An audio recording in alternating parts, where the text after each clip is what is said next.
Welcome everyone to this ministerial roundtable discussion in the mEducation Alliance Symposium. Good morning, good afternoon, or good evening, wherever you are. My name is Juan-Pablo Giraldo. I'm an education specialist in UNICEF headquarters, and I'm very excited and honored to be honoring this discussion with exciting representatives from two very important countries in the world of EdTech. We have, on one hand, we have Honorable Adebayo Adefuye, Permanent Board Member of Lagos State Universal Basic Education Board. Welcome, Honorable Adefuye. And we also have, welcome. And we also have Dr. Waleed Alali, General Coordinator of the Digital School Initiative at MBRGI in United Arab Emirates. Welcome, Dr. Alali. Pleasure to be here. Thank you. Yeah. So just to kick things, because I think it's very interesting for the audience when we're talking about EdTech and education systems. We know that the biggest and the most important transformations happen with national and domestic resources and national ministries of education. So I think it's very important if we're going to be talking about the real challenges and the real opportunities and what we are seeing, that both Honorable Adefuye and Dr. Ali, you can give us some taste of what you're seeing, both as implementers, as strategists, and as funders of EdTech initiatives that focus on foundational literacy and numeracy, the topic of the mEducation Alliance Symposium this year. So first to Honorable Adefuye and then to Dr. Alali, could you please tell us about your organizations and a brief description of your major EdTech responsibilities, initiatives, or programs? Honorable Adefuye, over to you. Thank you very much, Mr. Pablo. Yes, my name is Honorable Baya Adefuye, Permanent Board Member of LASUBEB, Lagos State Universal Basic Education Board. The Lagos State Universal Basic Education Board is an offshoot of the Universal Basic Education Commission, which is in Abuja, run by the federal government. The LASUBEB, which is Lagos State Board, is run by the Lagos State government, but in conjunction with counterpart funding from the UBEC, which I just described now. Now, we are in charge of saddled with basic education, which is the primary education, primary 1 to 6, and junior secondary 1 to 3. The major, just a brief on LASUBEB. The board, it consists of a chairman, 6 board members, a board secretary, directors, and other staff that run the board. We're talking quality assurance, learning and development, IT, the PRNS, and other departments are very relevant to basic education. Now, our main EdTech is the ECO Excel. Now, ECO Excel is an acronym. ECO is the Yoruba word for Lagos, which is ECO, and Excel is excellence in child education and learning. What this seeks to do is leverage on technology to greatly improve the quality and performance of our teachers and enhance the learning outcomes of our pupils. Now, ECO Excel is a program, apart from putting tablets in the hands of our teachers, you also learn classroom management skills, which help to make the classrooms more interactive, more engaging, more fun. Fun being a key word here because we've learned that children learn better in a fun-friendly environment. So we try to make the classrooms fun. That's what ECO Excel seeks to do. And there's something I call the smartphone theory, which says that if you give a child a smartphone on his own, he will learn all the features and everything. And in a month or two, he's an expert with the phone. The similarity I'm trying to make here is that if you make education attractive enough for a child on his own, willingly, he will come for learning. And when he does that, the learning becomes, learning outcomes are incredible. Apart from what the teachers learn to facilitate learning, there's also the back-end support. We have learning and development officers, quality assurance officers, and IT supervisors who go around making sure that our teachers to support and then and coach our teachers to ensure that their standard is kept up to date. This IT support, the teachers' tablets, they can do a lot of things with the tablets. They can take attendance with the tablets. They can enter scores. They can enter details and information on all the pupils, teachers, head teachers, and their parents. Now, this information, when you come in the morning as a teacher, you sync up with the smartphone which is given to the head teacher. Now, this syncing of the smartphone automatically uploads all the information onto our servers. And our servers you access them through a dashboard, what is called a dashboard. Now, on this dashboard, all the schools are geolocated via those smartphones, because the tablets are not geolocated. But the fact that the tablets can go for 5 days without any need for charge. So that way, you know, it's like a Kindle. It's just in the black and white, you know, you want to, it's contrast and all that. Now, via this Honorable Adefuye, I think we're gonna have time throughout the event to get into those details, and there's gonna be questions about it. So thank you very much, and I think that was a great primer for what's coming ahead. I'm gonna follow with Dr. Alawiye, and just to let the audience know that we are also joined by Mr. John Kimodo, Head of Educational Media Director at Kenya Institute of Curriculum Development. Mr. Kimodo will go after Dr. Alawiye with you. Dr. Alawiye, over to you. Thank you, Juan, and it's a pleasure to meet all of you here. And I would like to thank the mEducation Alliance for having this gathering to share experiences from all around the world. I think an overview about the organization that I'm coming from, MBRGI Mohammed Barashid Al Maktoum Global Initiatives, is the initiatives that are led by His Highness Sheikh Mohammed Barashid, ruler of Dubai, Prime Minister of UAE.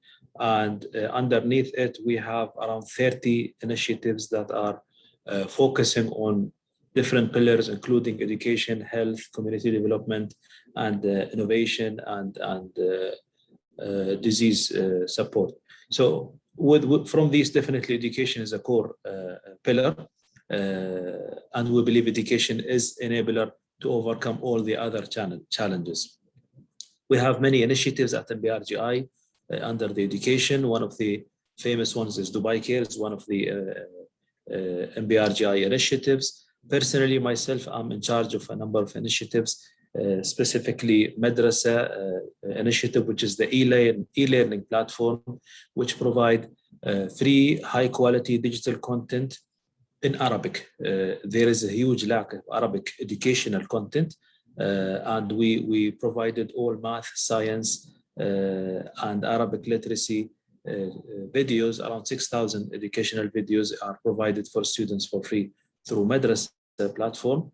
And actually, the second initiative which I'm leading also is called the Digital School, which is meant to be kind of a progression from what we had previously in Madrasa as content to providing a full learning ecosystem to students. COVID proved to us that digital learning can do much more, can help us achieve sustainable development goals in education at a much faster pace.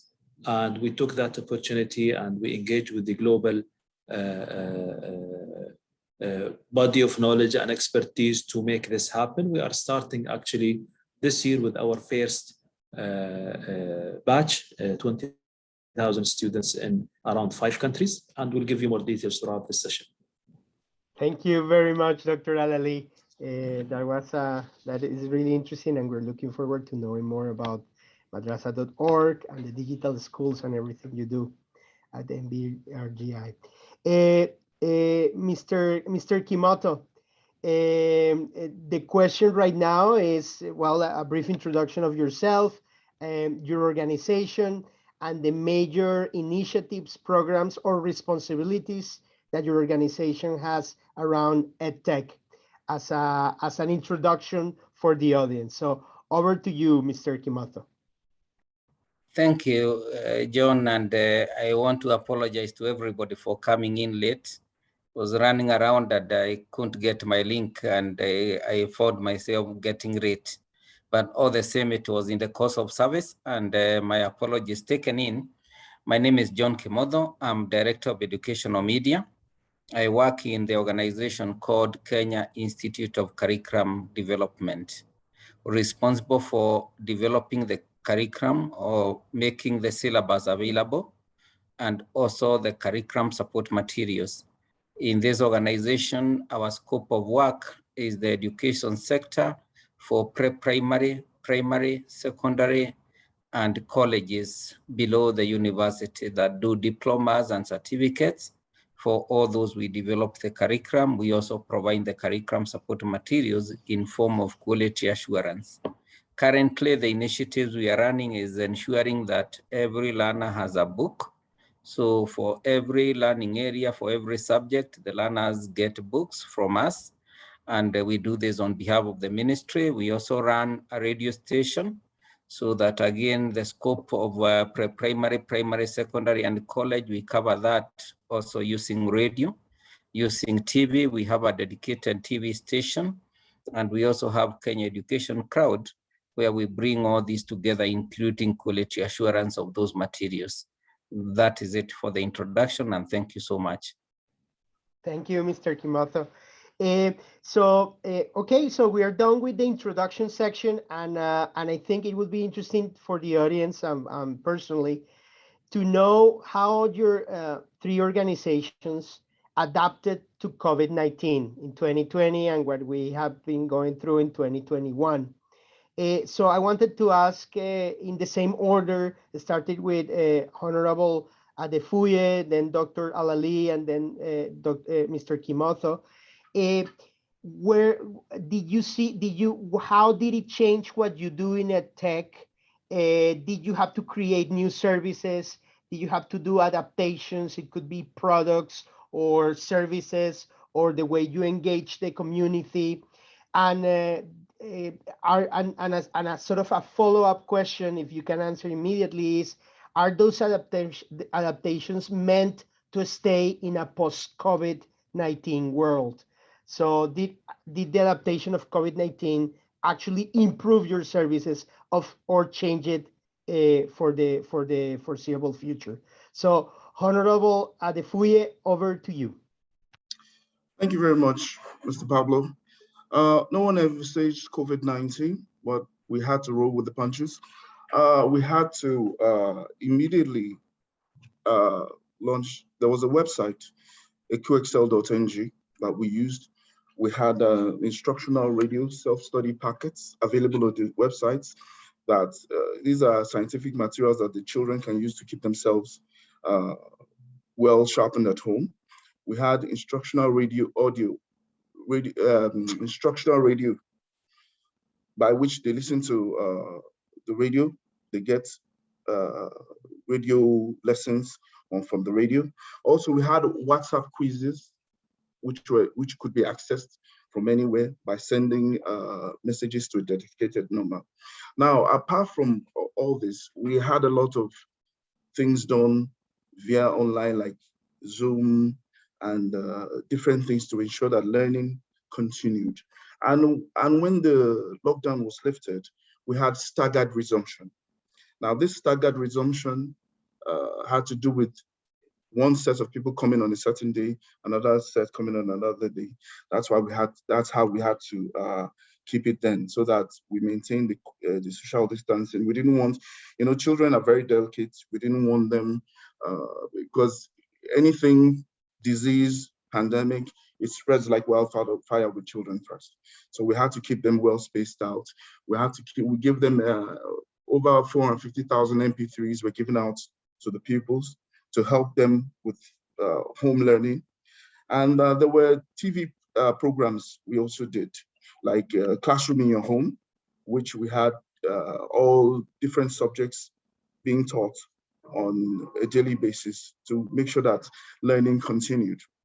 Now, with COVID, most of the things that we did, which was had to we now call blended learning, which is traditional schooling with off-site schooling.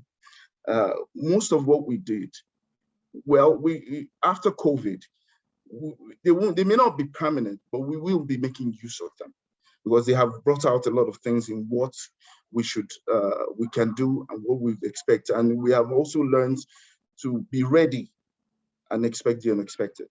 So most of those items that we put up and encountered, we are having them. Yes, they may not be that relevant or daily.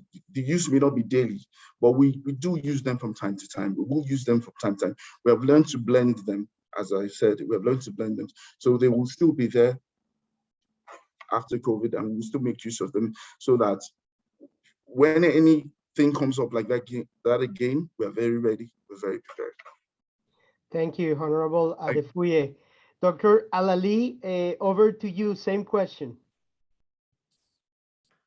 Well, I totally agree with Honorable Adefuye that it was a huge challenge that nobody expected across all the countries, even with countries who had infrastructure ready and technology and connectivity more available. Still, it is not only about infrastructure and connectivity. It's about the instructional design, how learning happens, how the educators are prepared to do that.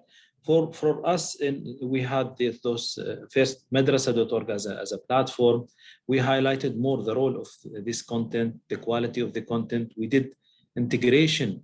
We had number of ministries of education, especially in the Arab countries, who didn't have content. We integrated with their platform to enable access to the content. We also focused on the awareness. So we did a number of educational videos awareness on how to learn in remote learning context as a student, how to maintain their health, how to maintain their schooling schedule in this setting. We even partnered with the UNICEF and UNESCO to populate these videos, cartoon style, to kids, so they are more aware to this new norm of learning. In addition, the biggest adaptation was we've seen that the COVID hit impacted education heavily without any doubt, but we've seen also that perceptions has changed. People who were totally against e-learning, they don't have any other option, or online learning or using any means of technology. So even the practice over time, although the first few period, it was very challenging. Education continued, but not with the same pace. But by time, teachers, students, the parents coped more with this idea, and we saw the opportunity that it's time to move to the next from just providing content as our madrasa.org platform to a full learning experience to bridge this digital gap for those who are needing this now, and even after the pandemic. Digital learning can and will drive the education forward. The technology development in that area in this very short period was much faster than what have been done over the past 5 years. So what we did is we tried to track all of these, try to put it together and provide a full digital learning experience and ecosystem. The term of digital learning is not clear also. So we are working with global partners like the mEducation Alliance, UNICEF and others to come to a close understanding of what digital learning is, how assessment will look like, what certificates and credentials should look like. And we think it's important to keep this dialogue because there are huge potentials that we can make use of from digital learning. Thank you very much, Dr. Alawiye. What you said about certificates, assessment, and all of that. So going beyond access to quality and certification is something that resonates with all of us. Mr. Kimodo, the same question to you. What adaptations did you have to do during COVID-19 to your products, your services, your programs? And are those adaptations going to last long? Over to you. Yes, Pablo, and allow me to thank Honorable Adebayo and Ali for agreeing to share their experiences, because in sharing, then we are able to build each other and also support each other, and we are able to understand the way the world is going. As COVID was announced in December 2019, come January, February, we prepared ourselves because we could sense that there shall be a problem. And therefore we prepared ourselves in radio, in television, and going online with Kenya Education Crowd, the platforms that we had been utilizing, kind of like to complement what is going on in the classroom.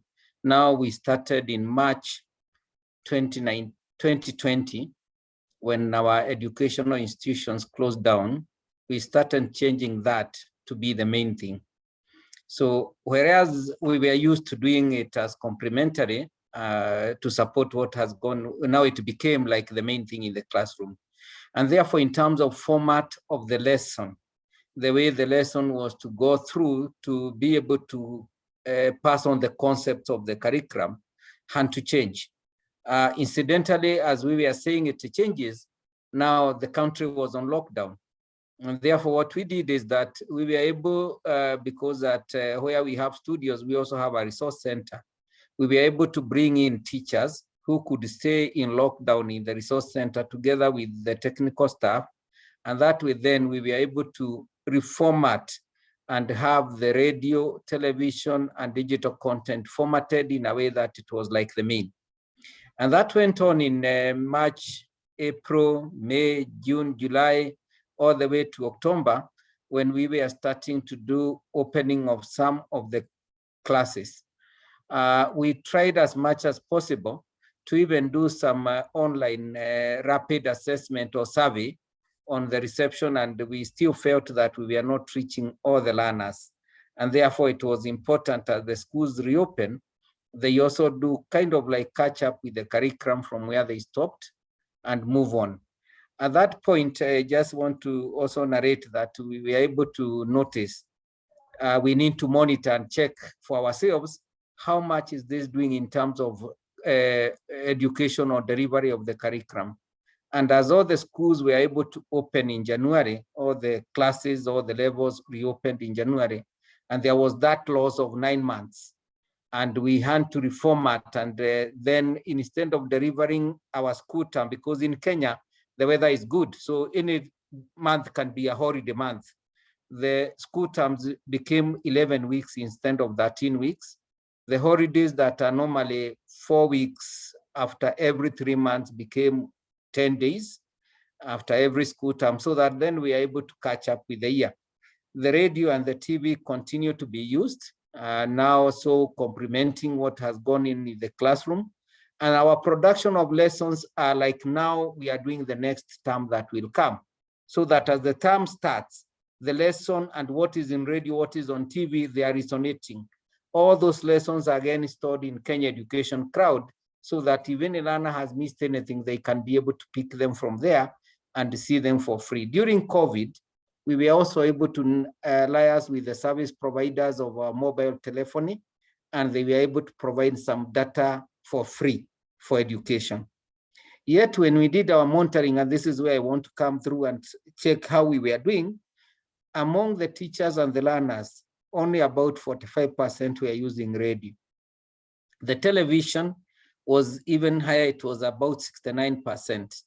But when we came to using the internet and all that, it was about 20%, basically 21.6% in using the Kenya Education Crowd and using YouTube, because we have a YouTube channel. And those figures still tell us, and this is to Pablo, that we are not reaching every learner. And therefore, as we move on, we see the lack of a good policy for braided learning. We don't have that. And as we continued, then we said, how do we bring our teachers to speed? We're trying to train teachers on how to hold online classes. We have even made some online programs for teachers on how to use ICT for learning, and the programs are available for free on Kenya Education Crowd. So all that is the effort in, and I'm concluding by saying that any device that one has is the best device for education, and also that we need the governments now to seriously develop practical policies to guide graded learning so that learner teacher plus learner technology would equal to a good curriculum delivery that then can lead to us going to assessment. Pablo, as I conclude, I would like to just know a few things about what Honorable Adebayo told us. If they did any monitoring, how did it show them? And when it comes to the use of social media for education, who quality assures that content, especially when you are talking about K-12 and below, where you need to have the content quality assurance. Now, by use of social media, as he narrated, who assures that quality of that content?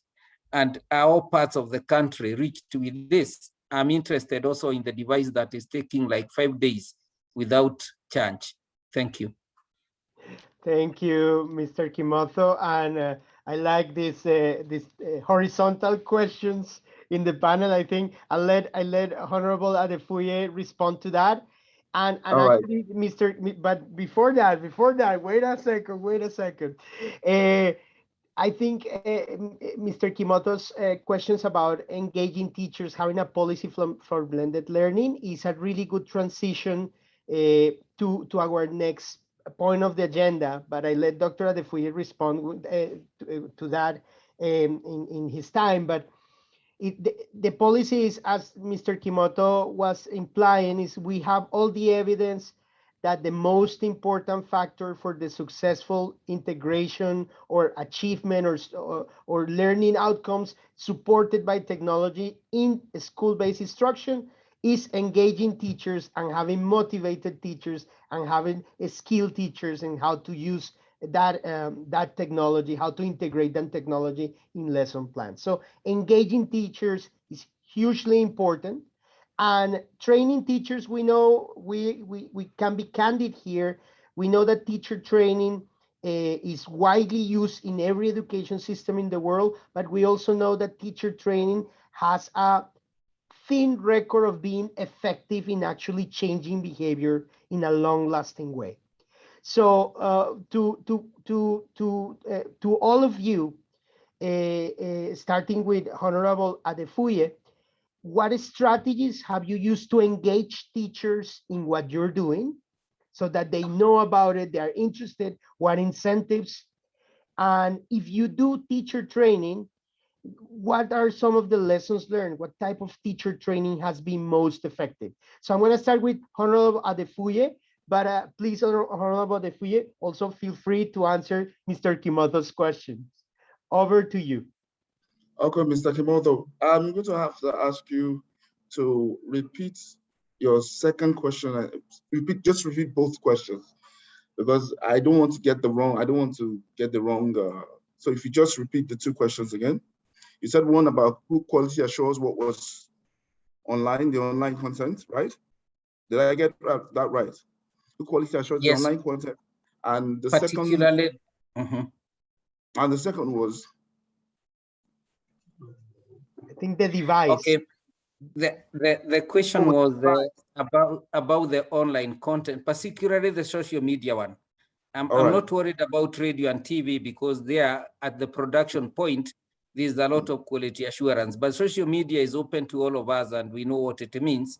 And then the other one was the device. And if you have done any monitoring, how much reach are you making on learners? Thank you. Okay, thank you. First of all, quality assurance on the social media aspect. First of all, we have our technical partners, New Globe, a big think tank that we're working with on EcoExcel. And our quality assurance department vetted everything that they did. It's a board we work. EcoExcel is big. It cuts through all the departments of LASUBEB, the quality assurance, the co-curricular, the school support services, the the PRNS, planning, research, and statistics. So it cuts across. So everything is always vetted before it goes online by all the relevant departments. And of course, our technical partners also are on board to advise us on anything on the content. But you know, we are the state government. We know what can and cannot go. We go according to the curriculum and according to what the syllabus is supposed to be like. So all the content was well vetted, quality was well assured. And on the second question, the tablet going for 5 days. As I said before in my intro, the tablet is an Android-based device. It's more black and white, not color, so it doesn't take much energy. It's akin to your Kindle, like a Kindle device. So the teachers have it. It looks just almost like a notebook, and it doesn't consume power at all. In fact, if you want to increase the light, you can only increase the contrast. So that really saves power, doesn't take up much energy at all. So that's why I can go for 5 days without a charge. I hope I've answered your question, sir. So now we're moving on to the engaging of teachers. First of all, of course, with any new program, there will always be those fears, hesitations amongst those if they don't quite understand the vision yet. Well, we took time to sensitize them, the chairman and the board. We took time to engage all stakeholders. Even their bodies like the NUT, Nigerian Union of Teachers, the option, which is the body which takes care of the head teachers, to engage them and let them know that, look, this is the vision behind this project. This is what we want to see our children in the future. And Mr. Governor's vision is also for you to be on that global stage and where you could be ranked globally. So we had to allay their fears. We trained them in phases. We used the first 300 schools, there are about 13,000 teachers spread across 20 local governments. So and there are 1,016 schools. So we used the first 300, we trained the first 300 schools. We now use them as a baseline assessment to find out how well the program was doing. We used the 300 EcoExcel to measure up against those that weren't on EcoExcel, and the results were staggering. And even in the first 8 weeks, we had learning improved, especially in the terms of literacy, was more than 3 times the schools that weren't on EcoExcel. Numeracy was 2 times. They were learning two times faster than the schools that went on EcoExcel. Now, the teachers, we train them, we give them support, constant support, even after the in-person training, where we have them camped up and train them. We continually continue to train them even in the classrooms. We have coaches and mentors of our learning and development supervisors who visit them in the classrooms, observe them, and continue to mentor them until they attain that level, that quality and that level that we expect, which is in line with Mr. Barjini, our governor's themes agenda, because we want a situation whereby our teachers are global and we want them to be the best in the world, basically. So that was it. We had to engage them. We had to make sure that their fears were allayed. Now they have become comfortable with the technology. They are confident of themselves. They have gone far beyond what we even expected of them. They are so happy. They are keyed into the vision for the program. The vision is to make sure that our pupils are ready for 21st century economy. And this foundation is what is really truly important for them. So those are some of the techniques that we engage. We also motivate them as well. The governor gave out awards and cars to motivate them, to make sure that they're encouraged to do better. And right now we have teachers who are really, really fired up and really, really going with this project with the same vision. Thank you very much. Thank you, Honorable Adefuye. Dr. Alawiye, over to you, how you engage teachers and your experience with teacher training and what's most effective to use your products and services. over to you. Well, I think I'll talk about teachers from two angles.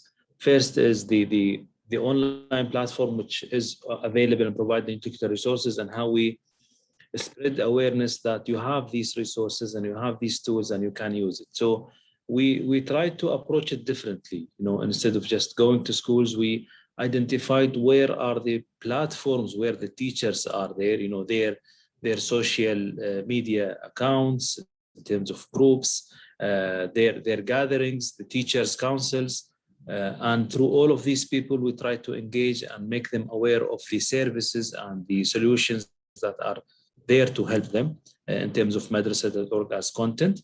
And we also try to highlight successful models. We were surprised that some of the teachers took that content and deployed it and used it to achieve much higher results within the students' experiences. Now, if I go to the digital school, which is something that is ongoing, and we are talking about a full learning experience, we took great care of the professional development, because whatever technology we put into place, whatever equipments we put into place without proper training and professional development, and I differentiate between them because, we want them to know how to use these tools and technologies that we are giving or putting in their hands. And at the same time, we want them to enhance their teaching and learning experience from traditional teaching. We don't want teachers who just, if we move to e-learning and they will just, good morning, and he start lecturing the students. This is not digital learning and this is not effective. And we've seen, many cases that, the students just close the camera and close the microphone and sleeping or whatever is happening. So this is not the teachers that we want. And that's why we invested a lot of time and effort with, our advisory council. We established an alliance for the future of digital learning within the digital school, where we try to engage with as much as possible, and we are also continuing to engage. And I'm happy to hear all of these lessons, to take all the lessons learned and see on the ground how it works. The program that we developed for the professional development, we did it with Arizona State University, and we focused on something, I would say, hybrid mode of training and professional development linked to an incentive scheme, and focused also on the root causes of the problem. So if we talk about teachers in many areas, especially in remote areas, you won't have a typical teacher. He will be someone who I might call a facilitator. He is someone from the community overseeing learning in this village. His requirements and expectations are different from a typical teacher. When we also looked into the challenges, they had people, the school leadership, for example, the principals, they need to be involved to understand what is digital learning and how it is going. Because sometimes teachers were doing some efforts, the principal don't know anything about it, and they go into clash. The same if you go to the education authority. They have those inspectors, and inspectors don't know what is digital learning or what is digital content. So we built 4 levels into our training program, which is hybrid online with a mentoring program and follow-up program for 6 months through the digital school for these teachers, facilitators, school leaders, and also the specialists or the inspectors. In this way, you can fully kind of drive this. And I would say the main idea in this, it's not just to put the teacher in a week or a month training program, and he should come out of it as someone who can do totally different teaching and learning. It's a change process. You need to connect them together as a community of educators. They can learn from each other, learn from the mentors. So this is what we are trying to do in our model. And we are measuring the progress and engagement. Actually, another training is starting in Egypt next week in the remote areas. And we are also seeing that it is totally different from a country to country or from a culture to culture. And these are also important considerations to any training program. Thank you, Dr. Alali. Very, very useful. And I like how detailed your explanation was of different important components. So thank you very much. Mr. Kimodo, over to you. As a civil servant in the Kenya Institute of Curriculum Development, I think you have a lot of experience about teacher training, not just on EdTech related matters. So I think I'm looking forward to listening to your response. Over to you. Okay. Thank you, Pablo. And also I want to thank my colleagues in this panel again for sharing and so much wealth of knowledge and experiences from Ali and also from Honorable there. Kenya, when it comes to us doing the curriculum, we do help teachers or orient teachers on how to implement the curriculum. But the management of teachers in terms of recruiting teachers, deployment of teachers in various schools and their exit, there's a body that does it called Teacher Service Commission. But then our experience with the teachers is that when we started introducing technology, the teachers always sought for support. So if it is a radio lesson you are making, you always give it time so that you give a time at the beginning of the lesson, a time at the end of the lesson, so that the teacher can be able to use now that in the lesson. Meaning, if the teacher was teaching something, then they can be able to integrate this inside their lesson plan. On the same note then, we thought of introducing devices in schools, and in Kenya we call it the Digital Literacy Program that started in 2016. And every public school was given some devices for the learner, some device for the teacher, a projector, a content storage, and all these were to be used for purpose of integrating technology when one is teaching. We then started training the teachers because this is now curriculum implementation on how to do this integration of technology in teaching. I will tell you it is not easy, because if the teacher was trained many years ago, when technology was not there is when they went for the pre-service teacher training. The in-service one becomes something that you are saying, and some will take it, some will not. And that's how we decided, let's have an online course, because the online course, the ones who will go willingly, they will go the training and they will do that. We keep on checking, and the last time we did our monitoring, we noted that over 80% of the devices in schools are normally used, switched on, and they are used. And even if they are switched on, only about 60% of the teachers are willing to do some ICT integration. But even when they do that, only about that 8% we are pedagogically correct in using that. And therefore, it is a journey that we need to go through. And as I indicated at the beginning, as governments, and we start considering on learner, teacher, and learner technology to complete the curriculum implementation, this is an area that we really need to focus on making the teacher very comfortable and be in the forefront. Today in the morning, our First Lady was launching a program on learner safety digitally, child online protection and all that. And she talked about the learners who are there, we are talking about, they are always ahead of the teacher in technology.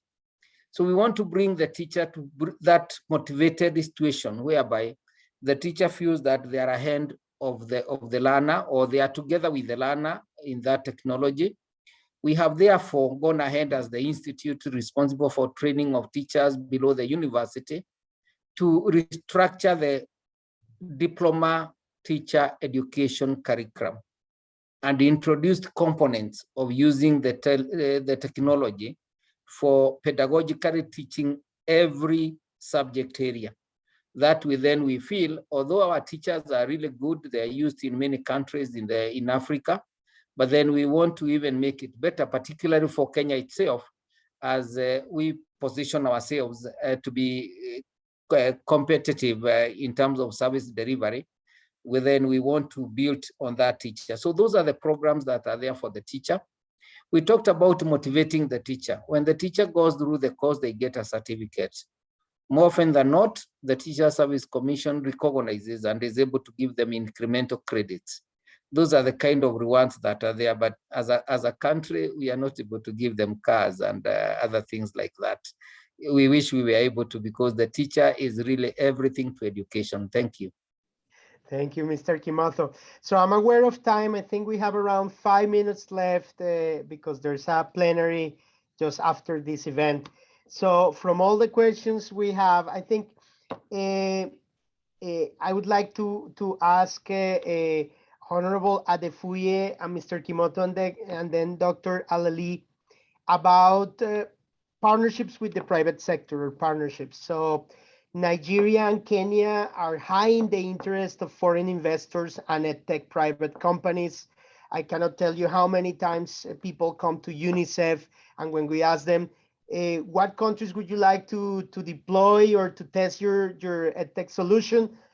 Kenya and Nigeria are always there, with India and Pakistan and Indonesia maybe. So how, Honorable Adefuye and Mr. Kimodo, how do you deal with all the private sector, domestic and international, knocking on your door? How do you engage? How do you assess? How do you partner with the private sector? And if there's any partnership with the private sector that you would like to highlight as especially valuable. Over to Honorable Adefuye. You're muted, Honorable Adefuye. Sorry. Thank you, Mr. Pablo. Now, Nigeria is one of the largest economies in Africa in terms of GDP. It's number one. Lagos State, even as a state, ranks above the first 5 economies in Africa. So it's only makes sense that we have a lot of foreign investors and people wanting to do business here in Lagos. Now, EcoExcel, we have partners. Those are our technical partners. They are private sector, and EcoExcel is the result of that partnership. So that is one right there. Even at the secondary level, I think the Ministry of Education partnered with Microsoft to train our teachers on Teams and use of Microsoft tools and all that to enhance their work even at the secondary level.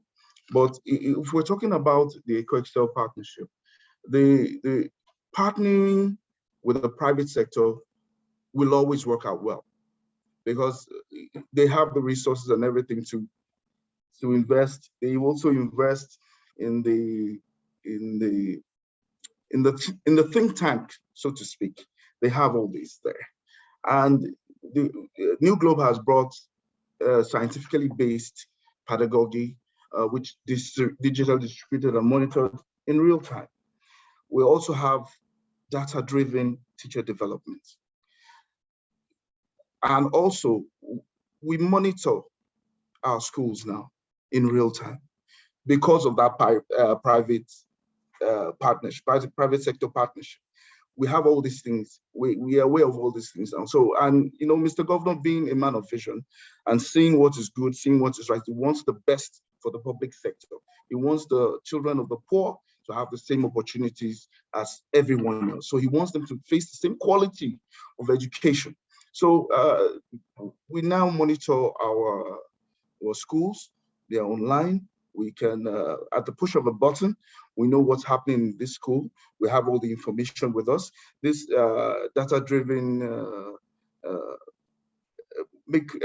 data-driven policy choices, even in terms of investigation by our quality assurance, they have the information to help with their investigation. Now, this information, it's not just what we're looking at to make ourselves look sophisticated. No, this information is vital in the sense that every single school within Lagos State is geolocated. So what we have, we designed something called the Situation Room. Now, this Situation Room has an interactive TV screen with our learning and development officers, our quality assurance officers, and 1 or 2 members of the school support there. What they do there is, during office hours, they will monitor what is going on in our schools via the dashboard. And they take calls to dedicated lines for any crisis, any problems, any issues. And we also have a crisis response unit. This crisis response unit, the command of the chairman, once there's any problem, they are there with even to the furthest parts of the state within an hour to ensure that, you know, there are no issues or problems, especially with learning or with the children or with abuse or anything of the sort. Now, this crisis response unit is made up of the very relevant departments. The directors themselves are part of that unit, like the school support, the co-curricular, the PRNS, the project department, and welfare. You know, those departments that can give immediate response to anything that is happening on the field. Now, Honorable Defuye, I'm just aware of time. So okay, we have I'm a few sorry minutes about, left. I'm sorry about that. No problem. This was super. All I was trying to say that in terms of ideas, the private sector, they are more creative when it comes to terms of ideas. They're more creative. So it's always good to partner with them. They have the finances. Most of them have everything. And the public sector is doing very well partnering with the private sector. Thank you. Thank you very much. Thank you very much, Honorable Defuye. Mr. Kimodo, I'm sorry, in 1 minute, could you answer that question? Thank you. Yeah, just very quick one that we have looked at EduTech in 3 dimensions. One is infrastructure, the other one is content, and the other one is capacity. In infrastructure, kind of like regularized so that people can be able to get what they can afford within given specifications that are in schools, and the government is also providing its own. On content, we have developed digital content standards and put them on the website so that anybody who wants to develop content, they can follow those, and then we do curation of that content using Kenya Education Crowd. On capacity, again, we touched on the teacher capacity, and we have also looked at the curriculum and divided it and put 3 areas of digital literacy: interacting with technology, creating with the technology, and sharing with technology. In a nutshell, that's what we have put to enable the private sector integrate with us, but also had very healthy relationships with UNICEF so that we can do accessibility, digital content for SNE, for special needs education, UNESCO for other areas as well. And we are now using the Universal Services Fund to do SchoolNet, to connect schools. I really wish I was in the Lagos state where they're able to do all that. We do learning analytics like they have never been done. Thank you. Thank you, Mr. Kimodo. Dr. Alawiye, over to you to answer a question about a partnership you would like to highlight, or alternatively, something you wish you had known before you started working on these areas, on madrasa.org, on the digital school, something that really surprised you and you think everyone working on this should know? Well, I'll try to answer both with the same answer. I think partnership is very critical. And it's not just about partnering with a party to receive a contribution or a support. I think partnership is key because we don't want to reinvent the wheel. We want to take successes from a country that works in this area, adapt it to another country, and this dialogue that just now is happening is very critical to partnership. That's why for the digital school, on the announcement date, we announced that we are announcing a partnership, an alliance for the future of digital learning, because we know digital learning is not yet mature. So we need to bring and put hands together with the technology sector, the academy sector, the global NGOs, the educationalists, ministries of education, and put this platform as a dialogue to discuss the challenges, the opportunities, even facilitate certain pilots, implementations. I think this is core for us. And if you ask me the second question, what if you had done before, it's this one, that, okay, the more I know about what's happening in different places on ground, not just academic, the better I was prepared and responded and designed all the programs. And the fact that education is not something that you have immediate impact or immediate answer. It's a change process. You want to develop teachers, you need to work on this. You want to enhance the quality of content or learning, you need to work on it. It's a change process, it takes its time. So from this meeting, I would like to thank everybody and welcome them to work with us. We are proud that mEducation Alliance, our partner in our Alliance for Digital Learning. And we are happy to extend and learn from Kenya and from all the other countries that are working here in Nigeria and others. So thank you. I hope I answered the questions. Thank you. I'll have to rush a goodbye because a plenary is starting now or has started a minute ago. So thank you very much to all the panelists. This was super interesting and we went beyond general ideas, high-level vision to details. I think that's really appreciated by everyone. Thank you very much to mEducation Alliance for this. So with that, I'll wrap up. Goodbye. Have a good day or good evening wherever you are. Thank you, Mr. Pablo. Thank you very much.